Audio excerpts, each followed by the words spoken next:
Cube Radio. Salut, c'est Charles Dran avec l'équipe dans 5 minutes. On s'intéresse aux sciences, à l'histoire et à l'actualité. Aujourd'hui, on parle de légumes. En fait, d'alimentation végétalienne pour être plus précis. Seriez-vous prêt à ne manger que des végétaux pour sauver la planète? En fait, il y a un rapport récent soutenu par l'ONU qui affirme que les régimes à base de plantes seraient la solution pour sauver la vie sur Terre. Et oui, jamais rapport n'est allé aussi loin. Véronique Morin nous explique pourquoi c'est un rapport important. Seriez-vous prêt à modifier votre régime alimentaire et à ne manger que des végétaux si cela pouvait sauver la planète?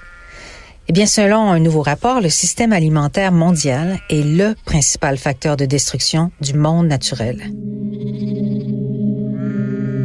Ce rapport provient de la Royal Institute of International Affairs, qui est un institut de réflexion indépendant, un think tank, basé à Londres, mieux connu sous le nom de Chatham House. Les 4 auteurs de ce rapport, qui incluent un Canadien, Rasham Pudaseni, de l'Université Guelph en Ontario, estiment qu'un passage à des régimes alimentaires principalement à base de plantes serait crucial pour mettre un terme à une dévastation des espèces dont l'agriculture serait la principale menace pour 86% des 28 000 espèces menacées d'extinction. Sans changement, la perte de biodiversité continuera de s'accélérer et de menacer la capacité de l'humanité à se nourrir. La cause première de cette situation est que notre système alimentaire mondial actuel est fondé sur un cercle vicieux de nourriture bon marché. Les faibles coûts entraînent une plus grande demande de nourriture et plus de déchets. Ils entraînent également plus de concurrence, puis des coûts encore plus bas grâce au défrichage des terres naturelles et à l'utilisation d'engrais et de pesticides polluants. Ce cercle vicieux de la nourriture bon marché, mais nuisible, disent les auteurs, est le plus grand destructeur de la nature. Et l'Organisation des Nations Unies est d'accord avec cette conclusion.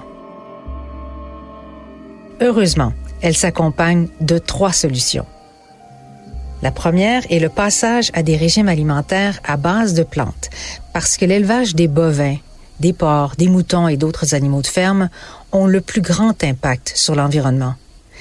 Plus de 80% des terres agricoles mondiales sont utilisées pour élever des animaux qui ne fournissent que 18% de nos calories qu'on consomme tous les jours. Inverser cette tendance à la hausse de la consommation de viande supprimerait la pression pour défricher de nouvelles terres qui endommagent la faune sauvage et permettrait également de libérer des terres existantes, ce qui nous amène à la deuxième solution qui prévoit la restauration des écosystèmes indigènes pour augmenter la biodiversité. La disponibilité des terres sous-tend la troisième solution, qui consiste à cultiver de manière moins intensive et moins dommageable, mais en acceptant des rendements inférieurs. Les auteurs du rapport évaluent que les rendements biologiques sont en moyenne d'environ 75% de ceux de l'agriculture intensive conventionnelle. La réparation du système alimentaire mondial permettrait également de lutter contre la crise climatique. Le système alimentaire est à l'origine d'environ 30% de toutes les émissions de gaz à effet de serre, dont plus de la moitié provient des animaux. Des changements dans la production alimentaire pourraient également s'attaquer à la mauvaise santé dont souffrent 3 milliards de personnes qui ont soit trop peu à manger ou soit sont en surpoids ou obèses et qui coûtent des milliards de dollars par an en soins de santé. Ce rapport présente des positions qui peuvent paraître radicales. On y soutient entre autres que les politiciens maintiennent artificiellement un système alimentaire à coût de subventions pour permettre aux moins fortunés de se nourrir au nom des plus pauvres. Mais qu'en ce faisant, les gouvernements contribuent à des régimes alimentaires malsains et toxiques, à la destruction de la biodiversité et à la pollution de la planète. Le biologiste Tim Benton, qui est l'un des auteurs du rapport, a même déclaré que nous devons arrêter de prétendre que nous devons subventionner le système alimentaire au nom des pauvres et plutôt nous occuper des pauvres en les faisant sortir de la pauvreté.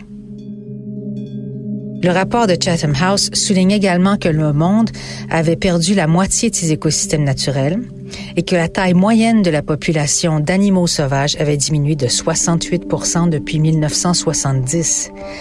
En revanche, les animaux d'élevage, principalement les vaches et les porcs, représentent désormais 60% du poids de tous les mammifères, alors que les humains représentent 36% et les autres animaux seulement 4%. Dans la réforme du système alimentaire mondial, la convergence de la consommation alimentaire mondiale autour de régimes alimentaires à prédominance végétale serait l'élément le plus crucial. Par exemple, le passage du bœuf aux haricots par la population américaine libérerait des champs équivalents à 42% des terres cultivées des États-Unis pour d'autres utilisations, comme par exemple le réensauvagement ou une agriculture plus respectueuse de la nature. Ouais, gros changement culturel à opérer tout de même, omnivores que nous sommes. Cela dit, la pandémie, le confinement, les restaurants fermés, l'abattage de masse récent d'animaux, ça aura eu ça de bon. On a repensé, on a revu un peu notre rapport à l'alimentation. Au Canada, depuis 1 an et demi, la population de végétaliens a doublé. 600 000 personnes qui se disent véganes. Il y a presque 3 fois plus de végétariens. Et ici, c'est comme pour une élection, c'est chez les indécis qu'il faudra faire un gros travail de sensibilisation au fait que c'est tout à fait possible de réduire considérablement l'apport de protéines animales de son alimentation sans pour autant tout bannir d'un coup. Ce serait déjà pas mal.